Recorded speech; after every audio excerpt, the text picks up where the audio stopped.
পর প্রায়ই খবরের কাগজে দেখতাম যে এয়ারপোর্টের যে প্রিপেড অটো সার্ভিস সেটা মুখ থুবড়ে পড়ে আছে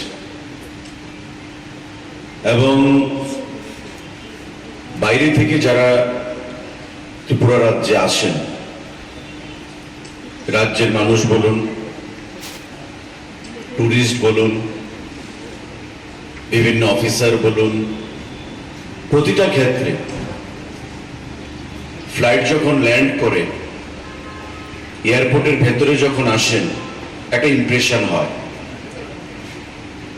যে সুন্দর এয়ারপোর্ট, নতুন এয়ারপোর্ট। কিন্তু এয়ারপোর্ট থেকে যখন বাইরে বেরোন তখনই একটা ক্রিটিসিজম বা একটা সমালোচনা প্রায়ই খবরের কাগজের মধ্যে বা মানুষের মধ্যে, সোশ্যাল মিডিয়ার মধ্যে আমরা দেখতে পেতাম। কেউ বলছে যে দাদা এটা একটু নজর দিন, সংবাদপত্র সেটাকে ক্রিটিসিজম করছে, অফিসারদের মধ্যে আলোচনা হচ্ছে যে আগরতলা 520 কোটি টাকা ব্যয় করে কেন্দ্রীয় সরকার উত্তর পূর্বাঞ্চলের মধ্যে সেরা এয়ারপোর্ট আমাদেরকে উপহার দিয়েছে, অথচ এয়ারপোর্টের বাইরের যে সিস্টেমটা সেটা রাজ্য সরকার সামাল দিতে পারছে না বা মানুষকে সুন্দরভাবে পরিষেবা দিতে পারছে না। আমি সেক্রেটারি এবং কমিশনার সাহেবকে ডেকে যখন জানতে চাইলাম, আমাকে ব্রিফ করা হলো যে 2022 সালে এই অটো পরিষেবা চালু হয়েছে, কিন্তু পরবর্তী সময়ে সেটাকে আমরা কন্টিনিউ করতে পারিনি সঠিকভাবে। সেক্রেটারি সাহেব এবং কমিশনার সাহেবকে যখন বললাম যে আপনারা আবার মিটিং করুন, অসুবিধাটা কোন জায়গায় সেটা জেনে প্রয়োজনীয় ব্যবস্থা গ্রহণ করতে হবে। একের পর এক মিটিং সংগঠিত হচ্ছিল কিন্তু কোনো সুরাহা হচ্ছিল না। মিটিংয়ে এসে কথা দিয়ে যাচ্ছে যে না এখন থেকে আমরা সঠিকভাবে করব, কিন্তু 3 দিন বাদে, 4 দিন বাদে, 5 দিন বাদে আবার দেখা যায় সংবাদপত্রে সেই নেগেটিভ ক্রিটিসিজম, সেই জিনিসগুলো আবার বেশি উঠছে। তারপর আমি নিজের উদ্যোগী হয়ে সেক্রেটারি এবং কমিশনারকে ডেকে যে আমি তাদের মিটিংয়ে থাকবো, তাদের প্রতিনিধিমূলক একটা মিটিং আয়োজন করুন এবং সেটা এয়ারপোর্টের ভেতরেই হবে।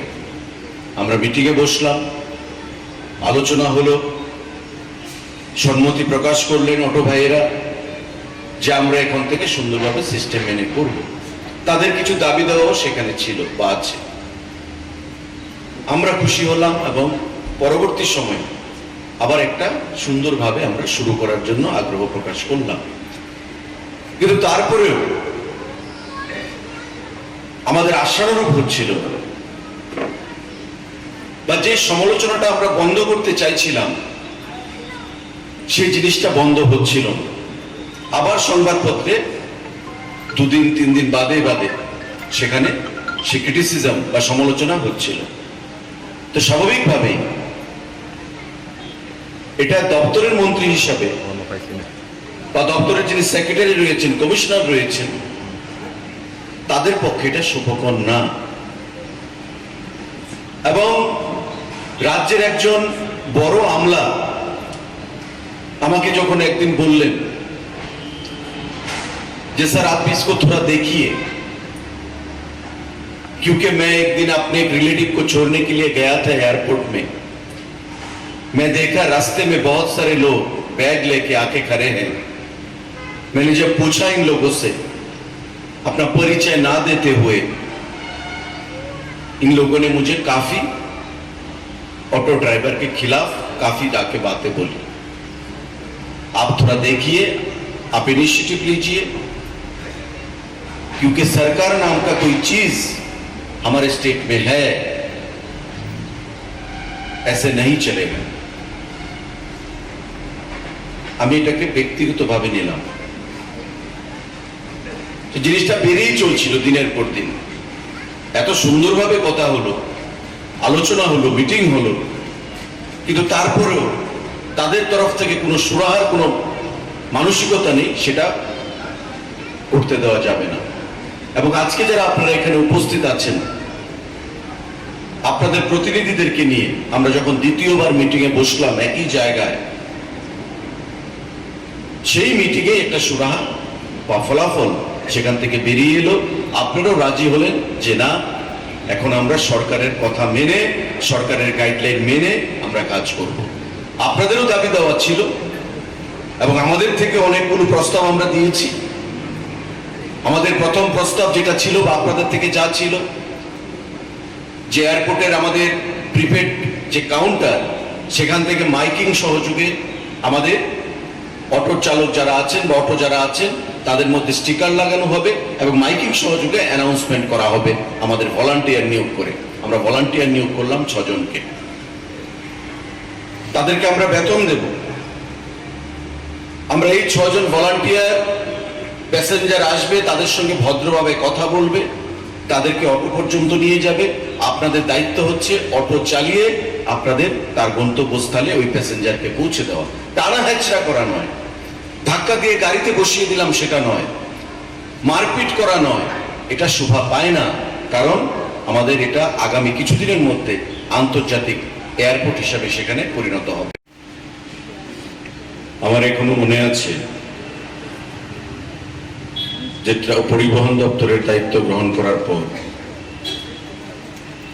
প্রায়ই খবরের কাগজে দেখতাম যে এয়ারপোর্টের যে প্রিপেড অটো সার্ভিস সেটা মুখ থুবড়ে পড়ে আছে এবং বাইরে থেকে যারা ত্রিপুরা রাজ্যে আসেন, রাজ্যের মানুষ বলুন, টুরিস্ট বলুন, বিভিন্ন অফিসার বলুন, প্রতিটা ক্ষেত্রে ফ্লাইট যখন ল্যান্ড করে এয়ারপোর্টের ভেতরে যখন আসেন একটা ইমপ্রেশন হয় যে সুন্দর এয়ারপোর্ট, নতুন এয়ারপোর্ট। কিন্তু এয়ারপোর্ট থেকে যখন বাইরে বেরোন তখনই একটা ক্রিটিসিজম বা একটা সমালোচনা প্রায়ই খবরের কাগজের মধ্যে বা মানুষের মধ্যে, সোশ্যাল মিডিয়ার মধ্যে আমরা দেখতে পেতাম। কেউ বলছে যে দাদা এটা একটু নজর দিন, সংবাদপত্র সেটাকে ক্রিটিসিজম করছে, অফিসারদের মধ্যে আলোচনা হচ্ছে যে আগরতলা 520 কোটি টাকা ব্যয় করে কেন্দ্রীয় সরকার উত্তর পূর্বাঞ্চলের মধ্যে সেরা এয়ারপোর্ট আমাদেরকে উপহার দিয়েছে, অথচ এয়ারপোর্টের বাইরের যে সিস্টেমটা সেটা রাজ্য সরকার সামাল দিতে পারছে না বা মানুষকে সুন্দরভাবে পরিষেবা দিতে পারছে না। আমি সেক্রেটারি এবং কমিশনার সাহেবকে ডেকে যখন জানতে চাইলাম, আমাকে ব্রিফ করা হলো যে 2022 সালে এই অটো পরিষেবা চালু হয়েছে, কিন্তু পরবর্তী সময়ে সেটাকে আমরা কন্টিনিউ করতে পারিনি সঠিকভাবে। সেক্রেটারি সাহেব এবং কমিশনার সাহেবকে যখন বললাম যে আপনারা আবার মিটিং করুন, অসুবিধাটা কোন জায়গায় সেটা জেনে প্রয়োজনীয় ব্যবস্থা গ্রহণ করতে হবে। একের পর এক মিটিং সংগঠিত হচ্ছিল কিন্তু কোনো সুরাহা হচ্ছিল না। মিটিংয়ে এসে কথা দিয়ে যাচ্ছে যে না এখন থেকে আমরা সঠিকভাবে করব, কিন্তু 3 দিন বাদে, 4 দিন বাদে, 5 দিন বাদে আবার দেখা যায় সংবাদপত্রে সেই নেগেটিভ ক্রিটিসিজম, সেই জিনিসগুলো আবার বেশি উঠছে। তারপর আমি নিজের উদ্যোগী হয়ে সেক্রেটারি এবং কমিশনারকে ডেকে যে আমি তাদের মিটিংয়ে থাকবো, তাদের প্রতিনিধিমূলক একটা মিটিং আয়োজন করুন এবং সেটা এয়ারপোর্টের ভেতরেই হবে। আমরা মিটিংয়ে বসলাম, আলোচনা হলো, সম্মতি প্রকাশ করলেন অটো ভাইয়েরা যে আমরা এখন থেকে সুন্দরভাবে সিস্টেম মেনে করব। তাদের কিছু দাবি দেওয়াও সেখানে ছিল বা আছে। আমরা খুশি হলাম এবং পরবর্তী সময়ে আবার একটা সুন্দরভাবে আমরা শুরু করার জন্য আগ্রহ প্রকাশ করলাম। কিন্তু তারপরেও আমাদের আশানুরূপ হচ্ছিল বা যে সমালোচনাটা আমরা বন্ধ করতে চাইছিলাম সেই জিনিসটা বন্ধ হচ্ছিল না। আবার সংবাদপত্রে 2 দিন 3 দিন বাদে বাদে সেখানে সে ক্রিটিসিজম বা সমালোচনা হচ্ছিল। তো স্বাভাবিকভাবেই এটা দপ্তরের মন্ত্রী হিসাবে বা দপ্তরের যিনি সেক্রেটারি রয়েছেন, কমিশনার রয়েছেন, তাদের পক্ষে এটা শুভকর না। এবং রাজ্যের একজন বড় আমলা আমাকে যখন একদিন বললেন যে सर आप इसको थोड़ा देखिए, क्योंकि मैं एक दिन अपने एक रिलेटिव को छोड़ने के लिए गया था एयरपोर्ट में, मैं देखा रास्ते में बहुत सारे लोग बैग लेके आके खड़े हैं। मैंने जब पूछा इन लोगों से, अपना परिचय ना देते हुए इन लोगों ने मुझे काफी ऑटो ड्राइवर के खिलाफ काफी जाके बातें बोली। आप थोड़ा देखिए, आप इनिशिएटिव लीजिए, क्योंकि सरकार नाम का कोई चीज हमारे स्टेट में है, ऐसे नहीं चलेगा। আমি এটাকে ব্যক্তিগতভাবে নিলাম। জিনিসটা বেড়েই চলছিল দিনের পর দিন। এত সুন্দরভাবে কথা হলো, আলোচনা হলো, মিটিং হলো, কিন্তু তারপরেও তাদের তরফ থেকে কোনো সুরাহার কোনো মানসিকতা নেই, সেটা করতে দেওয়া যাবে না। এবং আজকে যারা আপনারা এখানে উপস্থিত আছেন, আপনাদের প্রতিনিধিদেরকে নিয়ে আমরা যখন দ্বিতীয়বার মিটিংয়ে বসলাম একই জায়গায়, সেই মিটিংয়ে একটা সুরাহা বা ফলাফল সেখান থেকে বেরিয়ে এলো। আপনারাও রাজি হলেন যে না, এখন আমরা সরকারের কথা মেনে, সরকারের গাইডলাইন মেনে আমরা কাজ করব। আপনাদেরও দাবি দেওয়া ছিল এবং আমাদের থেকে অনেকগুলো প্রস্তাব আমরা দিয়েছি। আমাদের প্রথম প্রস্তাব যেটা ছিল বা আপনাদের থেকে যা ছিল, যে এয়ারপোর্টের আমাদের প্রিপেড যে কাউন্টার, সেখান থেকে মাইকিং সহযোগে আমাদের অটো চালক যারা আছেন বা অটো যারা আছেন তাদের মধ্যে স্টিকার লাগানো হবে এবং মাইকিং সহযোগে অ্যানাউন্সমেন্ট করা হবে আমাদের ভলান্টিয়ার নিয়োগ করে। আমরা ভলান্টিয়ার নিয়োগ করলাম 6 জনকে। তাদেরকে আমরা বেতন দেব। আমরা এই 6 জন ভলান্টিয়ার, প্যাসেঞ্জার আসবে, তাদের সঙ্গে ভদ্রভাবে কথা বলবে, তাদেরকে অটো পর্যন্ত নিয়ে যাবে। আপনাদের দায়িত্ব হচ্ছে অটো চালিয়ে আপনাদের তার গন্তব্যস্থলে ওই প্যাসেঞ্জারকে পৌঁছে দেওয়া। টানা হেঁচড়া করা নয়, ধাক্কা দিয়ে গাড়িতে বসিয়ে দিলাম সেটা নয়, মারপিট করা নয়, এটা শোভা পায় না। কারণ আমাদের এটা আগামী কিছুদিনের মধ্যে আন্তর্জাতিক এয়ারপোর্ট হিসাবে সেখানে পরিণত হবে। আমার এখনো মনে আছে যে পরিবহন দপ্তরের দায়িত্ব গ্রহণ করার পর প্রায়ই খবরের কাগজে দেখতাম যে এয়ারপোর্টের যে প্রিপেড অটো সার্ভিস সেটা মুখ থুবড়ে পড়ে আছে এবং বাইরে থেকে যারা ত্রিপুরা রাজ্যে আসেন, রাজ্যের মানুষ বলুন, টুরিস্ট বলুন,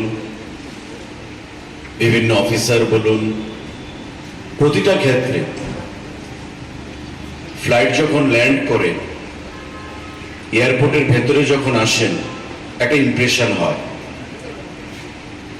যে সুন্দর এয়ারপোর্ট, নতুন এয়ারপোর্ট। কিন্তু এয়ারপোর্ট থেকে যখন বাইরে বেরোন তখনই একটা ক্রিটিসিজম বা একটা সমালোচনা প্রায়ই খবরের কাগজের মধ্যে বা মানুষের মধ্যে, সোশ্যাল মিডিয়ার মধ্যে আমরা দেখতে পেতাম। কেউ বলছে যে দাদা এটা একটু নজর দিন, সংবাদপত্র সেটাকে ক্রিটিসিজম করছে, অফিসারদের মধ্যে আলোচনা হচ্ছে যে আগরতলা 520 কোটি টাকা ব্যয় করে কেন্দ্রীয় সরকার উত্তর পূর্বাঞ্চলের মধ্যে সেরা এয়ারপোর্ট আমাদেরকে উপহার দিয়েছে, অথচ এয়ারপোর্টের বাইরের যে সিস্টেমটা সেটা রাজ্য সরকার সামাল দিতে পারছে না বা মানুষকে সুন্দরভাবে পরিষেবা দিতে পারছে না। আমি সেক্রেটারি এবং কমিশনার সাহেবকে ডেকে যখন জানতে চাইলাম আমাকে ব্রিফ করা হলো যে 2022 সালে এই অটো পরিষেবা চালু হয়েছে, কিন্তু পরবর্তী সময়ে সেটাকে আমরা কন্টিনিউ করতে পারিনি সঠিকভাবে। সেক্রেটারি সাহেব এবং কমিশনার সাহেবকে যখন বললাম যে আপনারা আবার মিটিং করুন, অসুবিধাটা কোন জায়গায় সেটা জেনে প্রয়োজনীয় ব্যবস্থা গ্রহণ করতে হবে। একের পর এক মিটিং সংগঠিত হচ্ছিল, কিন্তু কোনো সুরাহা হচ্ছিল না। মিটিংয়ে এসে কথা দিয়ে যাচ্ছে যে না এখন থেকে আমরা সঠিকভাবে করব, কিন্তু 3 দিন বাদে, 4 দিন বাদে, 5 দিন বাদে আবার দেখা যায় সংবাদপত্রে সেই নেগেটিভ ক্রিটিসিজম, সেই জিনিসগুলো আবার বেশি উঠছে। তারপর আমি নিজের উদ্যোগী হয়ে সেক্রেটারি এবং কমিশনারকে ডেকে যে আমি তাদের মিটিংয়ে থাকবো, তাদের প্রতিনিধিমূলক একটা মিটিং আয়োজন করুন এবং সেটা এয়ারপোর্টের ভেতরেই হবে। আমরা মিটিংয়ে বসলাম, আলোচনা হলো, সম্মতি প্রকাশ করলেন অটো ভাইয়েরা যে আমরা এখন থেকে সুন্দরভাবে সিস্টেম মেনে করব। তাদের কিছু দাবি দেওয়াও সেখানে ছিল বা আছে। আমরা খুশি হলাম এবং পরবর্তী সময়ে আবার একটা সুন্দরভাবে আমরা শুরু করার জন্য আগ্রহ প্রকাশ করলাম। কিন্তু তারপরেও আমাদের আশানুরূপ হচ্ছিল বা যে সমালোচনাটা আমরা বন্ধ করতে চাইছিলাম সেই জিনিসটা বন্ধ হচ্ছিল না। আবার সংবাদপত্রে 2 দিন 3 দিন বাদে বাদে সেখানে সে ক্রিটিসিজম বা সমালোচনা হচ্ছিল। তো স্বাভাবিকভাবেই এটা দপ্তরের মন্ত্রী হিসাবে বা দপ্তরের যিনি সেক্রেটারি রয়েছেন, কমিশনার রয়েছেন, তাদের পক্ষে এটা সুখকর না। এবং রাজ্যের একজন বড় আমলা আমাকে যখন একদিন বললেন যে স্যার आप इसको थोड़ा देखिए, क्योंकि मैं एक दिन अपने एक रिलेटिव को छोड़ने के लिए गया था एयरपोर्ट में, मैं देखा रास्ते में बहुत सारे लोग बैग लेके आके खड़े हैं। मैंने जब पूछा इन लोगों से, अपना परिचय ना देते हुए इन लोगों ने मुझे काफी ऑटो ड्राइवर के खिलाफ काफी जाके बातें बोली। आप थोड़ा देखिए, आप इनिशिएटिव लीजिए, क्योंकि सरकार नाम का कोई चीज